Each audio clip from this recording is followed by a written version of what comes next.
مسا عليك يا صديقي اليوفنتيني، واهلا وسهلا بيك في حلقه جديده او لايف جديد هنتكلم فيه عن فوز اليوفي على نادي جنوا بنتيجه 1-0 والتحدي الاول لايجور تودور اللي النهارده في بعض النقاط اللي احنا هنتكلم عليها على انها مختلفه على فريق اليوفي وظهرت على فريق اليوفي النهارده، ولكن بالتاكيد صعب جدا ان احنا مره واحده نطلب من تودور ان هو يقلب الفرقه كلها وانه يقدم لك افضل اداء. فبالتأكيد الموضوع تدريجيا هيمشي واحدة واحدة، ولكن الفوز النهاردة كان مهم وهنتكلم عن كل تفاصيله. قبل ما نبتدي نتكلم عن المباراة وتفاصيلها بتمنى من كل قلبي دعمك الجميل جدا واللي بيفرق معانا كتير. راجعين بقى ايه بشغف، انا راجع بشغف كبير قوي للدوري الايطالي دلوقتي بعد التوقف الدولي، فبتمنى من كل قلبي دعم كبير جدا جدا على هذا اللايف. اتأكد انك دايس لايك، اتأكد انك مشترك في القناة ومفعل الجرس، شير لللايف في كل حتة، ويلا بينا نتكلم عن اللي حصل في المباراة. بص يا جميل، المباراة النهاردة ما بين اليوفي وما بين جنوا، مع بداية أو قبل بداية المباراة كمان لما نزلت التشكيلة كلنا شفنا إنه واضح إنه طريقة لعب تودور اللي كان بيلعب بيها قبل كده واللي كلنا عارفينها بالثلاث مدافعين هيطبقها زي ما هي مع اليوفي. فنزل النهاردة بشكل مختلف خالص عن الشكل اللي كان بيلعب بيه تياجو موتا، بإنه اعتمد على ثلاث مدافعين. طيب ماشي، الطريقة أو الرسم الخططي كان إنه 3-4-2-1. انا من خلال التشكيله ما كانش عندي مشكله الا كان تساؤل واحد بس، فكره ان جونزاليس محطوط ناحيه اليمين ده شيء على الاقل ارحم من انه يبقى موجود ناحيه الشمال. انا شخصيا كنت اتمنى ان هو يقعد على الدكه، ولكن وجوده ناحيه اليمين ارحم بكتير من وجوده ناحيه الشمال. ناحيه الشمال اللي موجود فيها كان ماكيني. طيب طريقه توظيف تدور للاتنين دول هيبقى عامل ازاي على الاطراف؟ ده كان سؤال مهم جدا.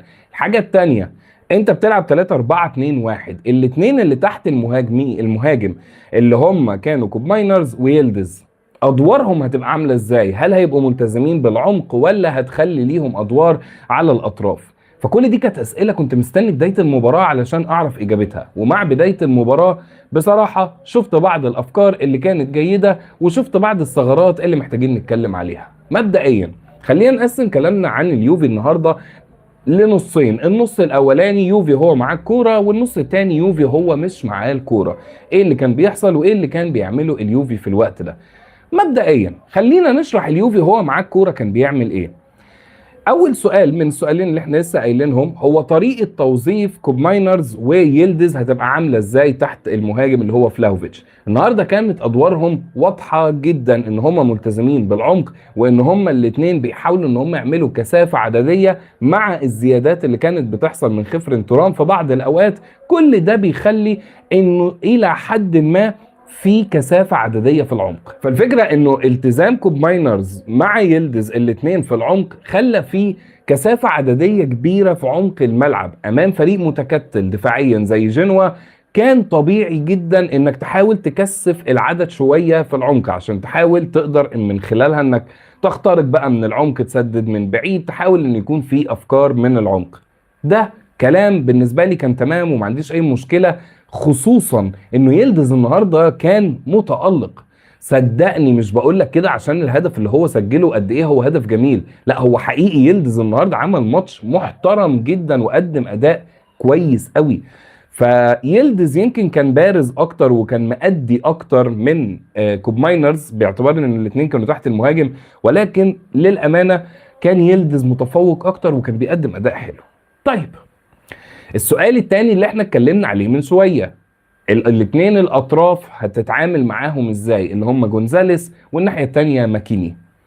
كنت متخيل انه بطريقة اللعب في حال انه يلدز وكوب ماينرز ملتزمين بالعمق، فضروري جدا انه الاثنين الوينج باكس اللي عندك يكونوا فاتحين الاطراف طول الوقت، بحيث ان انت يكون عندك تنوع ما بين الشغل الهجومي في العمق والشغل الهجومي على الاطراف. في الشوط الاول انا ما لقيتش ده بيحصل. لقيت انه جونزاليس طول الوقت هو مهتم بانه في انطلاقاته وتحركاته ان ياخد الكرة ويخش بيها للعمق، على اعتبار انه جونزاليس بيلعب ناحية اليمين وهو بيلعب بقدمه اليسرى، وبالتالي كان تركيزه على انه عايز يخش للعمق اكتر. العمق اصلا فيه زحمة، يعني العمق بوجود كوب ماينرز مع يلدز مع صعود خفرن تورام، كل ده كان مخلي ان العمق اساسا فيه زحمة. طيب في حالة لما كمان جونزاليس يخش للعمق، مين اللي هيفتح الطرف ناحية اليمين؟ فاعتقد ان دي كانت اول نقطة سهلت العملية الدفاعية على جنوا في الشوط الاول، وصعبت المأمورية الهجومية شوية على اليوفي، لانك كربست اللعيبة في العمق وسبت الاطراف ما فيهاش حد. فدي اول نقطة. طيب الناحية التانية بقى ماكيني طبيعي ان هو بيعمل زيادات جوه المنطقة، وطبيعي ان هو بيخش للقلب كتير، ولكن المنطقي انه لو انت عايز تستغل تحركات ماكيني في ان هو يخش جوه منطقة الجزاء، فانت محتاج انك الناحية التانية اللي هي ناحية اليمين تكون فاتح الطرف وبتلعب منه عرضيات. وزي ما لسه قايلين، انت ما كانش في حد عندك يفتح الطرف اليمين، وما كانش في حد عندك قادر ان هو يمول الفريق بعرضيات كويسة، وبالتالي تحركات ماكيني ما كانتش مفيدة. وكل ده سبب مشكلة عند فلاهوفيتش في الشوط الأول، وهي إن فلاهوفيتش كان واقف لوحده جوه منطقة الجزاء في حضن مدافعين جنوا. أنت حاطط لي جونزاليس بيخش للعمق مع كوب ماينرز مع يلدز مع خفرن ترام، ماكيني هو الوحيد اللي بيخش لمنطقة الجزاء شوية جنب فلاهوفيتش من ناحية الشمال. طيب كل ده ضغط على العمق طول الوقت، وسايب الاطراف عندك ما بتستغلهاش. فالنقطة دي كانت على قد ما انت قادر تتحرك في العمق بشكل كويس في الشوط الاول هجوميا، الا انك على الاطراف كان عندك عجز، وده سهل المأمورية على جنوا انهم يكربسوا اللعيبة بتاعتهم في العمق ويسيبوا الاطراف باعتبار ان انت ما بتستغلهاش. هتقولي بس طب الشوط الاول يوفي كان بيصنع فرص ازاي في النواحي الهجومية؟ هقول لك تودور لعب لعبه ذكيه النهارده ولعبه حلوه في انه طول الوقت كان بيبحث عن المساحات، بمعنى عن طريق حاجتين هو كان مركز عليهم في جزئيه المساحات دي، قدر ان هو يستغلهم ومن خلالهم قدر ان هو يسجل هدف. وهي فكره ان الحاجه الاولانيه الضغط في نص الملعب. النهارده اليوفي في تنظيمه ما كانش بيبالغ في عمليه الضغط، يعني ما كانش بيطلع يضغط ضغط عالي طول الوقت، لا يوفي النهارده كان حذر جدا في عمليه الضغط، وخصوصا انك عارف كويس قوي لو سبت الكوره لجنوا وخليتهم يحاولوا يحضروا لعب هم هيعطلوا شويه. وبالتالي تودور لعب على النقطه دي بمنتهى الذكاء، بفكره ان هو يقفل ويلعب ميديم بلوك وانه يضغط من نص الملعب. ضغط اليوفي في نص الملعب كان شرس بوجود فلاهوفيتش، في ظهره يلدز وكوب ماينرز اللي كانوا بيضغطوا بشكل كويس، مع طبعا الاثنين الوينج باكس لما كانوا بيزيدوا لما الكرة بتروح على الاطراف وفريق جنوا يحاول يبني من على الاطراف. وبالتالي نجح فريق اليوفي في عملية الضغط في نص الملعب انه يستخلص بعض الكرات، وانه يتحول على طول يستغل المساحات اللي موجودة في ظهر دفاع جنوا. دي كانت لقطة لعب عليها تودور كتير وكان ناجح فيها، لانه عارف انه لعيبة اليوفي عندها امكانيات تأهلها شوية انها تلعب على المساحات او تستخدم المساحات بشكل كويس. طب الحاجة التانية كانت ايه؟ المرتدات يا معلم. صحيح جنوا ما كانش بيهاجم كتير في الشوط الاول، يمكن نقول جنوا في الشوط الثاني في بعض الاوقات كان هاجم اكتر، لكن في الشوط الاول كان تودور مركز قوي على جزئيه انه لما فريق جنوا يخرج من مناطقه لازم دي تكون فرصه لعيبه اليوفي عن طريق حاجتين: انك تقفل دفاعاتك بشكل كويس، وهنيجي للنقط الدفاعيه، والحاجه الثانيه هي انك اول ما تقطع الكوره انطلق على طول في التحولات. وده كان كويس من لعيبه اليوفي، انه مش هنطول بقى، يعني مش هنقعد نقطع الكوره ونفضل واقفين عليها شويه ونبص يمين ونبص شمال ونلعب بعرض الملعب والكلام ده. كل التركيز على انك اطلع الهجمه المرتده بشكل مباشر، روح على المرمى على طول بشكل مباشر. مع الانطلاقات بتاعت لعيبه اليوفي ده خلى انه في عمليه المرتدات يوفي يكون خطير.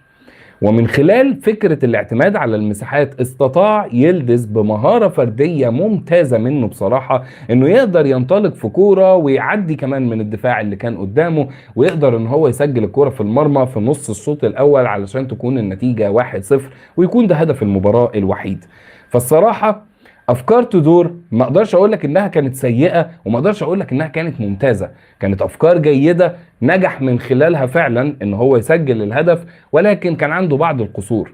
الفكره كلها، هل انا بقول لك ان تودور وحش؟ لا طبعا، مهم جدا جدا الفوز في ماتش زي النهارده، لانه بمنتهى البساطه انت بتلعب بعد ماتشين سيئين مر بيهم اليوفي، فطبيعي انه اليوفي كان يبقى له ردة فعل، ورد الفعل النهارده كان يعتبر كويس، خصوصا ان الماتش في الاليانز في وسط جمهورك كان لازم انك تطلع بالثلاث نقط. ولكن طبيعي جدا انه تودور في اول مباراه ليه ما يقدم لكش افضل شكل في الدنيا. بس في نقطة هي دي اللي كانت مميزة قوي في لعيبة اليوفي، ودي هنتكلم عليها كمان شوية، ودي اعتقد انه شغل تودور بامتياز بصراحة. طيب يوفي لما كان بيدافع كان بيعمل ايه؟ يوفي كان منظم دفاعيا بشكل كويس.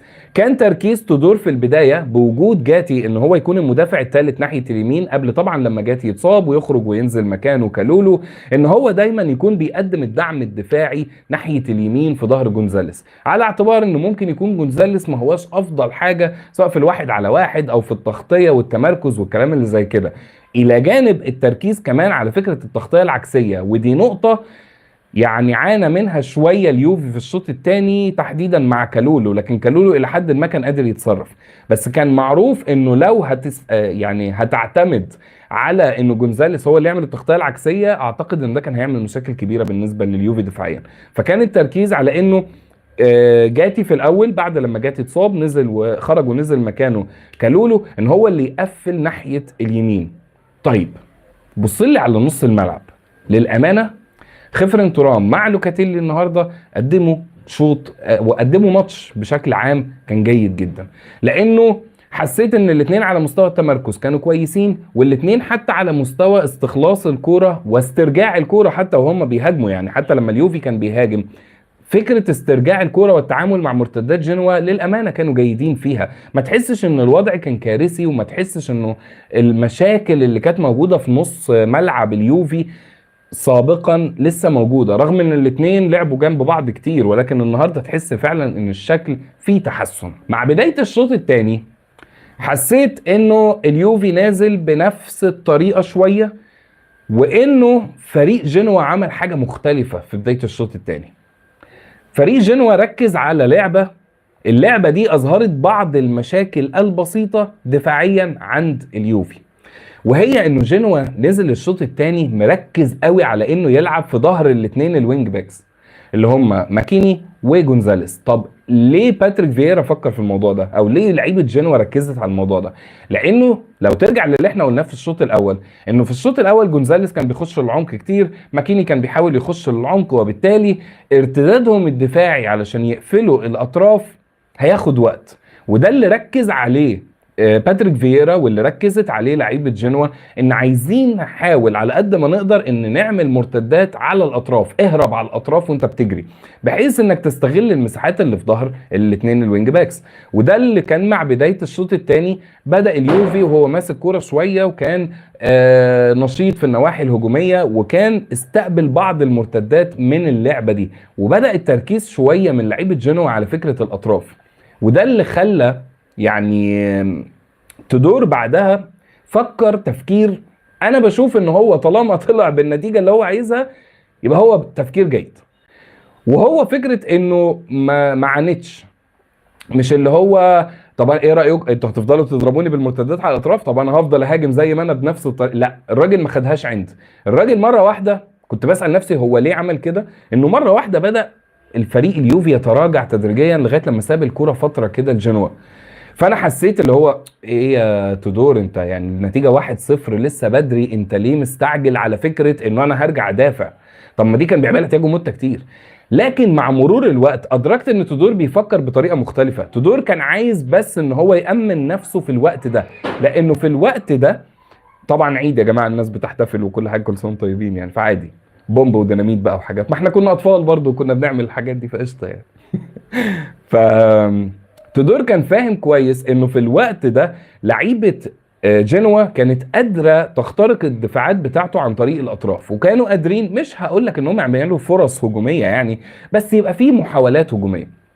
الراجل حس انه انا في الوقت ده محتاج اني اامن دفاعي بس شويه، فعشان كده تراجع، ووصل في بعض الاوقات انه بيلعب لو بلوك كمان، وامن دفاعاته كويس قوي، نظم صفوفه كويس قوي بعرض الملعب بحيث ان هو يقفل الخطوره بتاعت فريق جنوا. وكمان كان بيحاول ان هو يستغلها في عمل المرتدات زي ما كان بيعمل في الشوط الاول. فهو ما كانش دفاع سلبي، وما كانش دفاع طويل لحد نهايه الماتش، يعني ما كانش فيه مبالغه دفاعيه. لا، هو قعد بالشكل ده لفتره، بعدها بدا شويه شويه يتحرك لقدام، بدا ان هو يزق اللعب لقدام شويه، بدا ان هو تدريجيا يطلع ويمسك كوره مره تانية. فالقصه هنا انه طريقه تفكير تودور لا تختلف عن تياجو موتا. موتا كان في بعض الاوقات بيجي من الدقيقه 55 60 ويقف يدافع لحد اخر الماتش وهو فايز بفرق هدف، وده كان شيء مش صح. لكن تودور كان عايز بس انه يامن دفاعه لفتره من الوقت وبعد كده يرجع عشان يبحث عن الهدف الثاني. هو صحيح ما نجحش انه يسجل الهدف الثاني، ولكنه نجح في الفكره الدفاعيه اللي هو فكر، او القرار الدفاعي اللي هو اتخذه مع بدايه الشوط الثاني. ف تودور على مدار المباراه قدر ان هو يدير الماتش بشكل كويس، شايف ان هو عرف يتحكم في الامور بشكل كويس، شايف ان هو كان قاري اللي بيحصل في الملعب بشكل حلو، ودي بوادر كويسة بالنسبة لجمهور اليوفي. انا بالنسبة لي النقطة الاهم بقى والنقطة الافضل اللي فعلا كان في تغيير كبير قوي ما بين تودور وما بين تياجو موتا، هي حماس اللعيبه والشغف بتاعها. النهارده لعيبه اليوفي انا حسيت من اول الماتش لحد اخره اللعيبه عندها حماس وشغف عاليين جدا. اللعيبه مش مستهتره، لغه الجسد بتاعتها مش سلبيه زي وقت تياجو موتا. التغيير عموما بيبقى ايجابي، وطبيعي انه اي تغيير للمدرب بيضيف بعض الايجابيه على غرفه الملابس. ولكن من الواضح انه فعلا تودور كان ناجح في ان هو يعيد الشغف للعيبه، واللعيبه نفسها حست ان هم متحمسين يشتغلوا مع تودور. فانا شايف ان الراجل، او حسيت ان الراجل فعلا عرف يحمس اللعيبه ويحضرهم للماتش ده بشكل كويس، وعشان كده ظهرت لعيبه اليوفي بلغه جسد ايجابيه، بيلعبوا بحماس وشغف طول الوقت. اللعيبه مش يائسه زي ما كانت في الماتشين اللي فاتوا. فبصراحه دي النقطه اللي بشوف ان تودور اضافها واللي مؤثره قوي على اللعيبه. مع الوقت الافكار الفنيه شويه هتبتدي تتضح. خد بالك الراجل جاي في وقت صعب، انت باقي لك 8 ماتشات بعد ماتش النهارده خلاص ما خلص، باقي لك 8 اسابيع على نهايه الدوري، عندك مهمه يعني كبيره جدا وهي انك تخلص توب فور، وبالتالي ما عندوش الرفاهية بتاعت انه نقعد ونضيف ونعمل ونعلم اللعيبة. الموضوع مفيش وقت اصلا للكلام ده. فيعتبر اللي اتقدم النهارده كويس، هيبان بقى استمرارية تدور على الكلام دوت والبناء عليه تدريجيا واحدة في الماتشات اللي جاية. فمبروك لجمهور اليوفي على الفوز ده، وفوز مهم طبعا ويفرق جدا في الصراع او في السباق على المقعد الرابع المؤهل للتشامبيونز ليج. فهنشوف ايه اللي هيحصل بقى مع اليوفي في الماتشات اللي جايه. بتمنى من كل قلبي دعم كبير جدا على اللايف ده باللايكات، فتاكد انك دايس لايك، اتاكد انك مشترك في القناه وفعل الجرس، شير لللايف في كل حته، مهم جدا الموضوع ده علشان نستمر في تقديم هذه النوعيه من المحتوى. وبس كده، اشوفكم في حلقه جايه كتير وفي لايفات جايه كتير. سلام.